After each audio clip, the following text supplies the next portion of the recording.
देख रहे हैं हमारा खास बुलेटिन देवभूमि। मैं हूं आपके साथ Ritu Tiwari. Pokhriyal UKSSC paper leak प्रकरण में मुख्य आरोपी केंद्रपाल सिंह के घर पर मंगलवार को सुबह प्रवर्तन निदेशालय की टीम ने पुलिस बल के साथ छापेमारी की है। टीम ने मौके पर लोगों से सघन पूछताछ भी की। मुख्य आरोपी की पत्नी को हिरासत में लेकर पंजाब नेशनल बैंक मंडी शाखा में पहुंचकर टीम ने बैंक अकाउंट और लॉकर खंगाला। साल 2021 में हुए यूकेएसएससी पेपर लीक केस में धामपुर निवासी केंद्रपाल मुख्य भूमिका में था। करीब 8 महीने पहले एसटीएफ देहरादून उसे बिजनौर जेल से जमानत पर ले जाकर हिरासत में लिया गया था, तो केंद्रपाल तभी से देहरादून जेल में बंद है। केंद्रपाल पर पेपर लीक कराने के बदले मोटी रकम कमाने का भी आरोप है।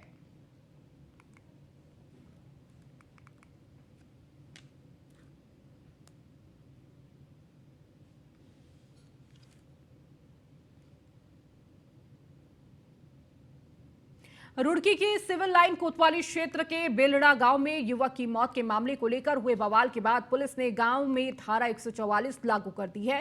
साथ ही पुलिस ने उपद्रवियों पर गंभीर धाराओं में 3 मुकदमे दर्ज किए हैं। 56 नामजद और सैकड़ों अज्ञात के खिलाफ भी पुलिस ने कार्रवाई की। 14 उपद्रवी गिरफ्तार किए गए हैं, जबकि 19 के विरुद्ध शांति भंग में धारा 151 सीआरपीसी के तहत कार्रवाई हुई है। वहीं मंगलवार सुबह पुलिस की मौजूदगी में शव का अंतिम संस्कार किया गया। इस दौरान गिने चुने लोग ही मौजूद रहे। बता दें कि रुड़की के बेलड़ा गांव में सोमवार को एक युवक की मौत को लेकर जमकर बवाल हुआ। एक तरफ जहां पुलिस युवक की मौत का कारण हादसा बता रही है, वहीं परिजनों का कहना है कि उनके बेटे की हत्या की गई। इसी को लेकर पुलिस और परिजनों व ग्रामीणों के बीच जमकर हंगामा हुआ। ग्रामीणों पर पुलिस ने लाठीचार्ज भी किया। वहीं ग्रामीणों ने भी पुलिस पर पथराव किया। इस पथराव में एक इंस्पेक्टर और 2 दारोगा घायल हो गए। टोटल मुकदमे लिखे गए हैं। एक जो मृतक है उसके चाचा की तरफ से जो तहरीर दी गई थी उसमें 304 का मुकदमा दर्ज हुआ है, और इसके अलावा पुलिस की तरफ से 3 केसेस अलग अलग जो घटनाक्रम हुआ उसमें दर्ज किए गए संगीन धाराओं में।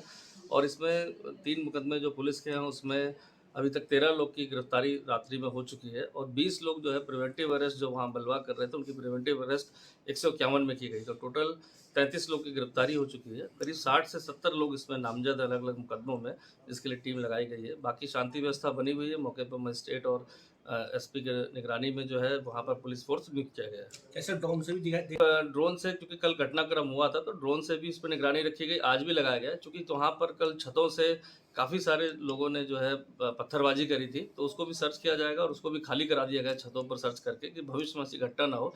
दोनों जो पक्ष है हमारे 2 गाँव में, क्योंकि 2 पक्ष के लोग रहते हैं वहाँ पर, काफ़ी संख्या में 14,000 का पॉपुलेशन है, तो दोनों के जो डिवीज़न है वहाँ भी पुलिस लगा दी गई है कि जिससे कोई तनाव ना रहे। और मुझे लगता है धारा 144 भी लगी है कि कोई वहीं हिंदू महापंचायत की खबरों के बीच उत्तरकाशी डीएम और एसपी पुरोला पहुंचे। दोनों ही अधिकारियों ने शहर के जनप्रतिनिधियों और समुदाय विशेष के लोगों के साथ बैठक की, जिसमें शांति और सौहार्द बनाए रखने की अपील की गई। डीएम अभिषेक रोहेला ने कहा कि पुरोला में सभी के साथ शांति बैठक आयोजित की गई। बैठक में दुकानें खोलने पर सहमति बनी। महापंचायत को लेकर उन्होंने कहा कि महापंचायत की सूचना सोशल मीडिया पर चल रही है, इसको लेकर पुलिस जांच कर रही है। वहीं एसपी अपर्णा यदुवंशी ने कहा कि बाहर से आने वाले व्यक्तियों का सत्यापन कर उनके गृह जनपद से ही करवाया जाएगा। इसके लिए एक पुलिसकर्मी विशेष तौर पर तैनात किया जाएगा। यदुवंशी ने कहा कि महापंचायत को लेकर अभी आधिकारिक जानकारी नहीं है, लेकिन शहर में शांति व्यवस्था बनाने के लिए पुलिस बल जगह जगह तैनात है।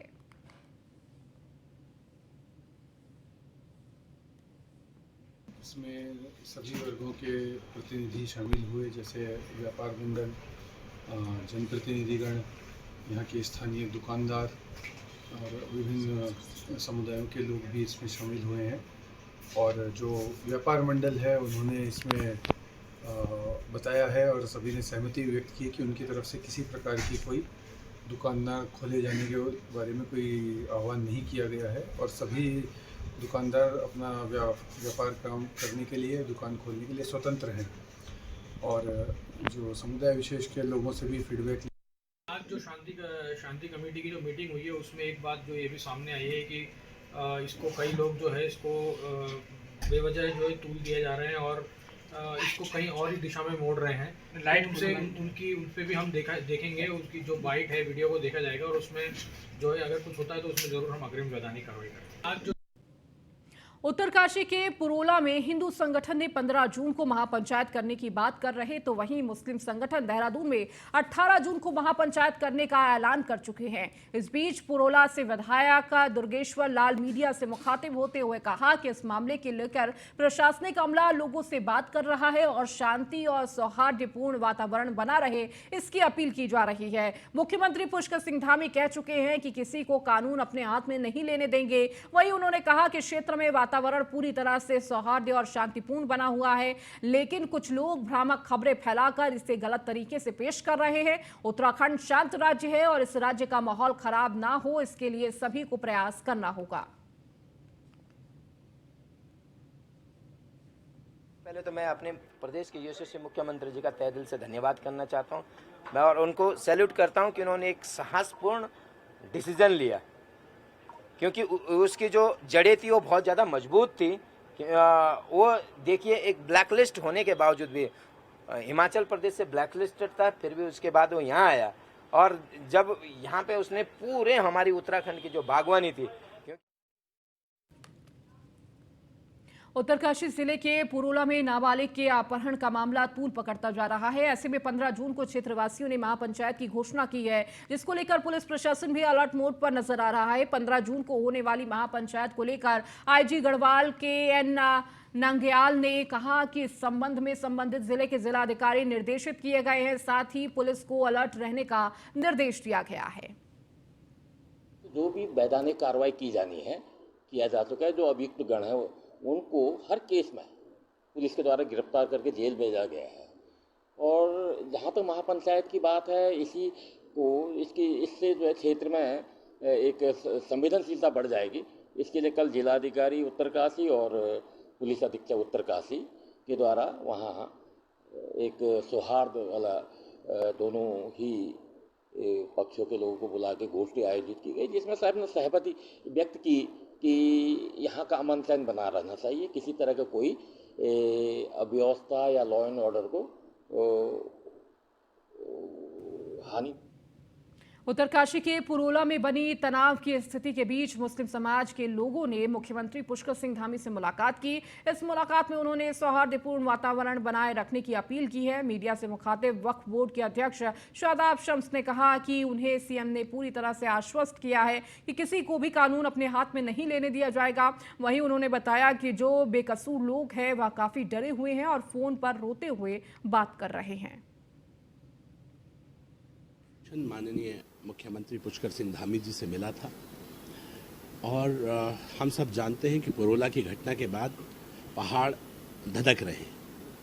पहाड़ में लोग गर्मी से शांति पाने के लिए आते हैं, ठंडक के लिए आते हैं। ये पहाड़ का कल्चर भी नहीं है जो पहाड़ में हो रहा है। लेकिन जिस तरह का मामला सामने आया, बहन बेटियों वाला मामला आया, स्वाभाविक ही है कि कुछ आक्रोश रहता है।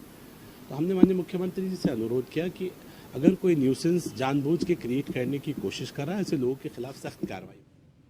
वहीं पुरोला मामले पर उत्तराखंड कांग्रेस के वरिष्ठ विधायक प्रीतम सिंह ने सरकार को विफल बताते हुए कहा कि जो कुछ भी हो रहा है यह सरकार की विफलता की वजह से हो रहा है। अगर कोई आदमी नाम बदल कर रह रहा है या फिर बिना जानकारी के रह रहा है तो ऐसे में शासन और प्रशासन की जिम्मेदारी है कि वह उन लोगों को चिन्हित करे और उन्हें ऊपर कार्रवाई करे और प्रदेश में सत्यापन किया जाना चाहिए। उन्होंने कहा कि जो काम पुलिस और प्रशासन का है उसे बजरंग दल के लोग कर रहे हैं, जो कि प्रदेश में आग लगाने का काम किया जा रहा है।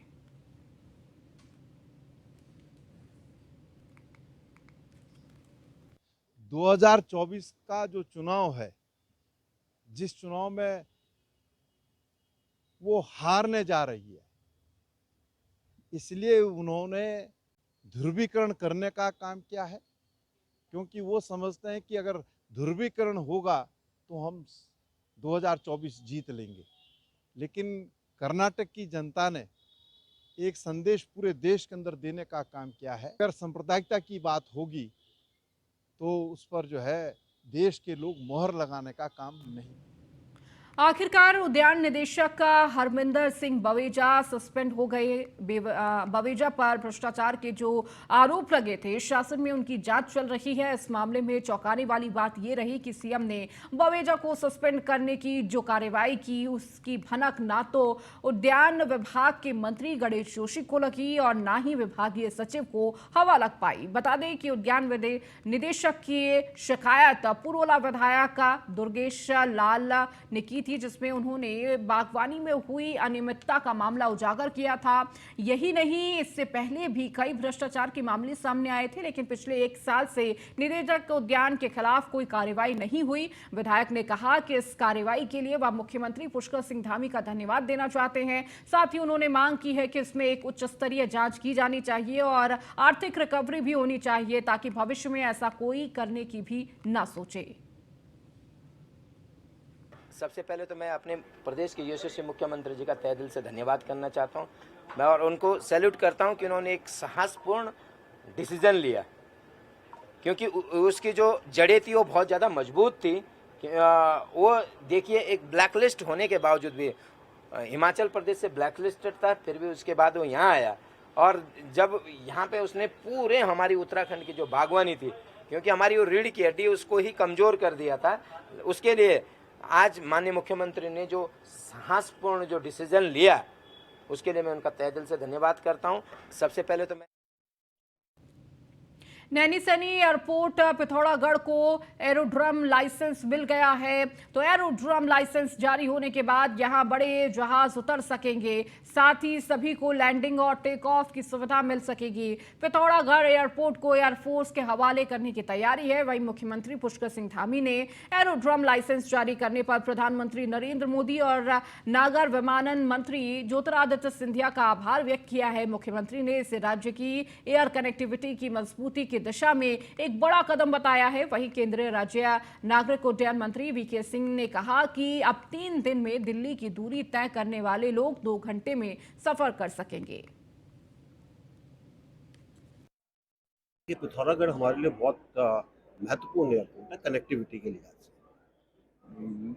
अगर एयरपोर्ट को देखा जाए और रास्ते को देखा जाए तो उसमें कुछ चुनौतियां हैं, इसलिए वहाँ पर आपको याद होगा कि पहले ATR एयरक्राफ्ट जाता था कम लोड के साथ, तो हमने कोशिश की कि उसके अलावा दूसरी फ्लाइट चालू की जाए, लेकिन जो एयरलाइन उड़ान स्कीम के नीचे आई, उसने हमको वायदा किया था कि वो थोड़ा बड़ा जहाज लेकर आएंगे, लेकिन लेकर आए वो 8 सीटर से काम नहीं।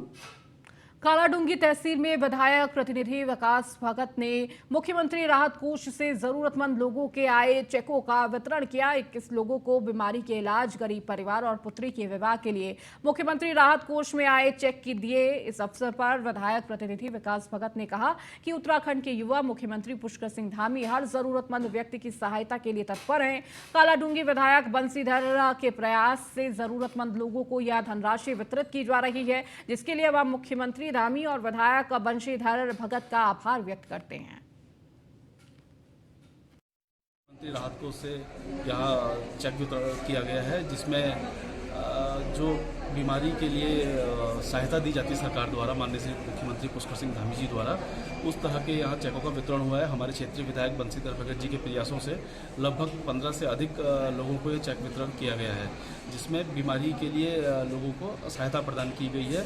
और कुछ चेक परिवार में विवाह, बालिका के विवाह के लिए इस तरह के चेकों का वितरण किया गया है। मुख्यमंत्री राहत कोष से यहाँ कांग्रेस की वरिष्ठ नेता स्वर्गीय इंदिरा हृदयेश की दूसरी पुण्यतिथि पर उत्तराखंड प्रदेश कांग्रेस मुख्यालय पर श्रद्धांजलि दी गई। श्रद्धांजलि सभा में महानगर कांग्रेस अध्यक्ष जसविंदर सिंह गोगी समेत कई महिला नेता शामिल रही। इस मौके पर महानगर अध्यक्ष जसविंदर सिंह गोगी ने कहा कि स्वर्गीय हृदयेश उत्तराखंड के एक वरिष्ठ नेता थी, जिन्होंने समाज के लिए, महिलाओं के लिए, गरीबों के लिए और वंचितों के लिए बहुत कार्य किया। वहीं इस मौके पर पूर्व नेता प्रतिपक्ष भी प्रदेश कांग्रेस मुख्यालय पहुंचे और उन्होंने भी स्वर्गीय इंदिरा देश को श्रद्धांजलि अर्पित की और उनके संग अपनी पुरानी यादों को साझा किया। इंदिरा हृदय जी की दूसरी पुण्यतिथि है और उनकी कमी हमेशा पार्टी को खलती रहेगी और जो उनके काम हैं क्योंकि पहली सरकार में तिवारी जी गवर्नमेंट में जो विकास के काम उनके द्वारा किए गए हैं, उसके बाद भी उनका जो योगदान है कांग्रेस पार्टी के साथ और उत्तराखंड, वो बहुत ही सराहनीय रहा है।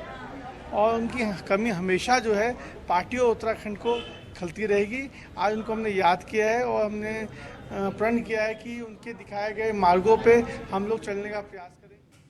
G20 के कार्यक्रम को लेकर सरकारी महकमा अलर्ट नजर आ रहा है। मंत्री से लेकर अधिकारी तक लगातार त्रिवेणी घाट पहुंचकर व्यवस्थाओं का जायजा लेने में लगे हुए हैं। मंगलवार को कैबिनेट मंत्री प्रेमचंद अग्रवाल ने तमाम विभागों के अधिकारियों के साथ पहले त्रिवेणी घाट पहुंचकर निरीक्षण किया, फिर अधिकारियों के साथ समीक्षा बैठक की। मंत्री प्रेमचंद अग्रवाल ने कहा कि त्रिवेणी घाट पर होने वाली मां गंगा की भव्य आरती में भी G20 के तीसरे बैठक के दौरान आने वाले विदेशी डेलीगेट्स शामिल होंगे। इसीलिए किसी भी प्रकार की कमी त्रिवेणी घाट के आसपास नहीं रहनी चाहिए। सुरक्षा व्यवस्था को लेकर कोई कमी दिखाई नहीं देनी चाहिए। हम लोगों को यहाँ पे निर्धारित थी और निश्चित रूप से 2 बैठकें सफल यहाँ पे हुई हैं। तीसरी बैठक हमारे यहाँ होनी है 26, 27, 28 को जून को, और इसके लिए मैं माननीय प्रधानमंत्री जी का बहुत आभार व्यक्त कर रहा हूँ। उनके आशीर्वाद कार्यक्रम है। और यहाँ जहाँ हम खड़े हैं त्रिवेणी घाट का वो स्थल है जहाँ पे गंगा आरती उन विदेशी मेहमानों के साथ होनी है। बहुत खुशी है इस बात की कि भी जो हमारी यहाँ गंगा आरती है जिसकी भव्यता और दिव्यता आगे तक बढ़ चुकी है, और उसी कड़ी में इस बार भी G20 के उन विदेशी मेहमानों के साथ आरती। दिनेशपुर में पूर्व मुख्यमंत्री हरीश रावत ने कांग्रेस कार्यालय से कांग्रेस से जुड़िए यात्रा की शुरुआत की है। दिनेशपुर नगर क्षेत्र में कांग्रेस से जुड़ो अभियान का पर्चा वितरित करते हुए पावर हाउस में जाकर यात्रा का समापन किया। इस दौरान पूर्व मुख्यमंत्री हरीश रावत ने कहा कि पहले जाति आधारित राजनीति में अब हिंदू मुसलमान के आधार पर राजनीति करने वाली पार्टियों ने कांग्रेस के जनाधार को कमजोर किया है और समाज को जाति और धर्म के आधार पर बांट दिया है। कांग्रेस पार्टी हमेशा सभी धर्मों को लेकर कार्य करती रही है।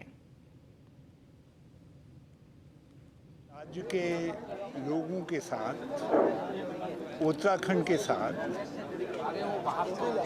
लगभग 56 साल का संबंध है और इसलिए मैंने एक संपर्क अभियान प्रारंभ किया है, कांग्रेस से जुड़िए, जो भारत जोड़ो और हाथ से हाथ जोड़ो अभियान का ही एक छोटा हिस्सा है। इसके जरिए मैं अपने हाथ से लोगों को अपनी एक अपील बांटने का काम कर रहा हूं कि कांग्रेस से जुड़िए, लोकतंत्र को मजबूत करिए। भारतीय जनता पार्टी की अनुसूचित मोर्चा के राष्ट्रीय मंत्री डॉक्टर स्वराज वेदान को कहना है कि उत्तराखंड के युवा मुख्यमंत्री पुष्कर सिंह धामी सराहनीय कार्य कर रहे हैं। उत्तराखंड में कोई भी अगर गलत कार्य करता है तो उसके लिए मुख्यमंत्री द्वारा सख्त कानून बनाए गए हैं। उत्तराखंड पहला राज्य है जहां पर नकल विरोधी सख्त कानून बना है। धर्मांतरण को लेकर भी मुख्यमंत्री द्वारा सख्त कानून बनाया गया है जिसमें जबरदस्ती किसी का भी धर्मांतरण ना किया जा सके। उत्तराखंड में लव जिहाद का मुद्दा नहीं चलने वाला। डॉक्टर स्वराज विद्वान ने कहा कि 2024 के लोकसभा चुनाव में उत्तराखंड के 5 सांसद अपना ही रिकॉर्ड तोड़कर लोकसभा में प्रवेश करेंगे और पूर्ण बहुमत से केंद्र में भारतीय जनता पार्टी की सरकार बनेगी। आदरणीय पुष्कर सिंह धामी जो युवा मुख्यमंत्री है, कर्मयोगी मुख्यमंत्री है, उन्होंने इस पर कड़ी नजर बनाए हुए हैं। यदि कोई गलती करता है तो वो हिंदू हो चाहे मुसलमान हो, उसको सजा मिलनी ही चाहिए। पुष्कर सिंह धामी ने तो कठोर कानून भी बना दिया है। ये पहला राज्य है जहां नकल विरोधी कठोर और सख्त कानून बना है। ये पहला राज्य है जहां जो धर्मांतरण का भी कठोर कानून बना है। कोई किसी को जबरन धर्म वहीं राज्य में आयोजित छठवां रोजगार मेला सर्वे ऑफ इंडिया हाथी बड़कला देहरादून के ऑडिटोरियम में वित्तीय सेवाएं विभाग और वित्तीय मंत्रालय भारत सरकार के निर्देशानुसार राज्य स्तरीय बैंकर्स समिति उत्तराखंड भारतीय स्टेट बैंक देहरादून द्वारा आयोजित किया गया।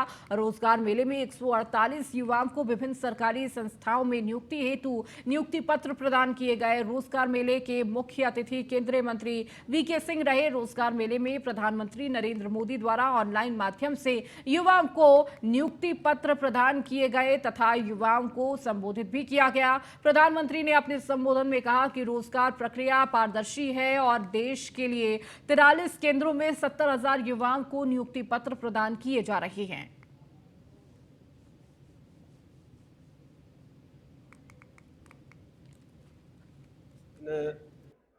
एक साल पहले, तकरीबन एक साल पहले, 6 महीने 7 महीने पहले उन्होंने कहा था कि हम 10 लाख सरकारी नौकरियां जो है उसको देंगे। अब 10 लाख मिली कि नहीं मिली ये पता नहीं चलता लोगों को। तो एक इस माध्यम से रोजगार मेला करके ताकि उनके नियुक्ति पत्र दिए जाएं, सबको पता चले कि कितने लोगों को मिले। तो आज यानी 6 जो इसके एपिसोड हो गए उसके अंदर तकरीबन 3,87,000 नियुक्ति पत्र दिए जा चुके हैं। आज तकरीबन 70,200 कुछ और दिए गए। तो आप ये लगा लीजिए 4.5 लाख नियुक्तियां हो चुकी हैं। अभी आगे भी जारी रहेंगी कि हर महीने एक रोजगार मेला होगा। क्रेडिट देना चाहूँगा अपने माता पिता को सर, जिन्होंने हर टाइम मेरी हेल्प की सर। और सरकार की विल पे भी सर मुझे ये जॉब मिल पाई सर। और CHSL 2020 से मुझे DOT के तहत CCA में जॉब मिली LDC के पद पर। ये इंडियन ओवरसीज़ बैंक में एज अ क्लरिकल मेरा जॉब लगा है और ये मेरी फ़र्स्ट जॉब है। और तो मुझे बहुत अच्छा लग रहा है कि मेरी फ़र्स्ट जॉब है। तो और मेरा ज्वाइनिंग अब जून में लास्ट में होगा। और बस इसका श्रेय तो मैं मम्मी पापा को देना चाहूँगी। ये चीज़ बहुत अच्छी लगी, जो स्टूडेंट सब गैदर होते हैं एक साथ और उनको मौका मिलता है सबका इंट्रोड्यूस करने का। और अपने सर के साथ मैं इंट्रोड्यूस हुआ हूँ पहली बार। इससे यह होगा कि आगे को हम जो कनेक्शन होगा हमारे एक साथ सबके साथ, वो बहुत अच्छा रहेगा आगे के लिए। मेरा नाम अनामिक रावत है। मेरा यूको बैंक में सिलेक्शन हुआ। मेरी जो पहली पोस्टिंग मिली मैं अल्मोड़ा में मिली है।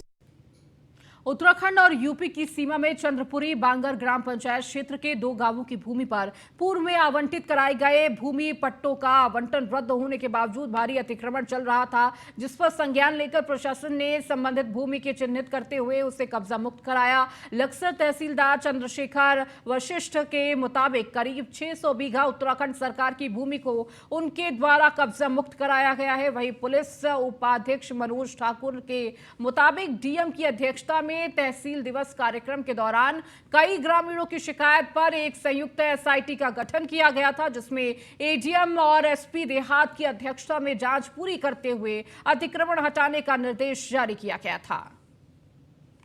जो संदर्भ जिसकी बात कर रहे हैं वो चंद्रपुरी बांगर जो हमारी ग्राम पंचायत है, उसमें जो हमारे 2 रेवेन्यू विलेज है, एक बन्नू वाला और चखेरी।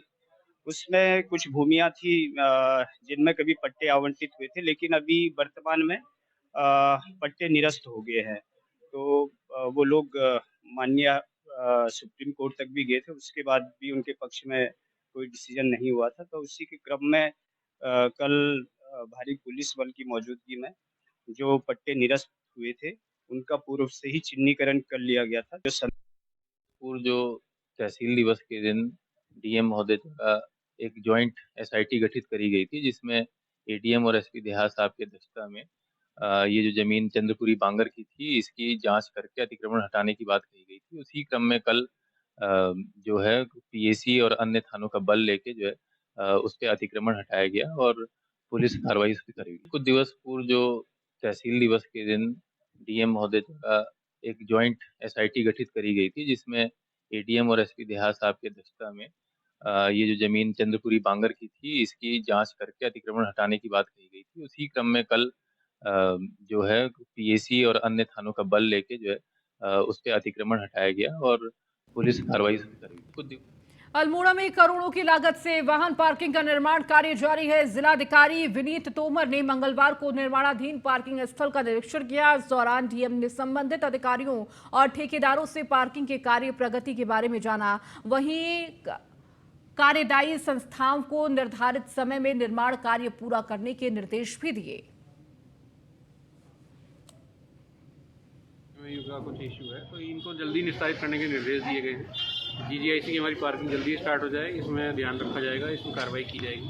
टारगेट ये है कि अगले 1 महीने में वाहन निर्माण शुरू हो जाए। जो अभी हम खड़े हैं भैरव मंदिर पार्किंग है, इसमें अभी 4 महीने लगने की संभावना है, लेकिन हम ये कोशिश करेंगे इसको 2.5 से 3 महीने में इसको कंप्लीट कर लें। 261 वाहन यहाँ खड़े हो सकते हैं। तो जैसे ही एक पार्किंग कंप्लीट होगी कुछ राहत मिलनी शुरू हो जाएगी।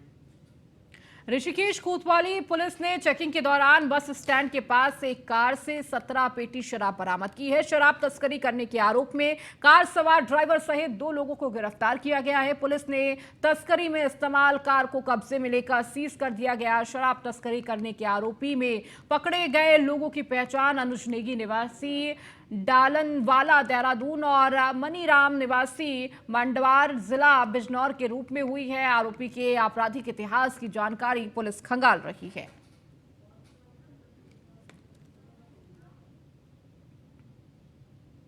चलिए, इस बुलेटिन में फिलहाल इतना ही। बने रहिए न्यूज़ 1 इंडिया के साथ।